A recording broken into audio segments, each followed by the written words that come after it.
مسجد حرام یعنی خانہ کعبہ سے مسجد اقصی یعنی بیت المقدس تک جس کے چاروں طرف ہم نے برکتیں رکھی ہیں لے گیا، تاکہ ہم اسے اپنی قدرت کی نشانیاں دکھائیں۔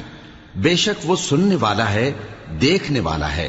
اور ہم نے موسیٰ کو کتاب عنایت کی تھی اور اس کو بنی اسرائیل کے لیے رہنما مقرر کیا تھا کہ میرے سوا کسی کو کارساز نہ ٹھہرانا۔ اے ان لوگوں کی اولاد جن کو ہم نے نوح کے ساتھ کشتی میں سوار کیا تھا، بے شک نوح ہمارے شکر گزار بندے تھے۔ اور ہم نے کتاب میں بنی اسرائیل سے کہہ دیا تھا کہ تم زمین میں 2 دفعہ فساد مچاؤ گے اور بڑی سرکشی کرو گے۔ پس جب پہلے وعدے کا وقت آیا تو ہم نے اپنے سخت لڑائی لڑنے والے بندے تم پر مسلط کر دیے، اور وہ شہروں کے اندر پھیل گئے اور وہ وعدہ پورا ہو کر رہا۔ پھر ہم نے دوسری بار تم کو ان پر غلبہ دیا اور مال اور بیٹوں سے تمہاری مدد کی، اور تم کو جماعت کثیر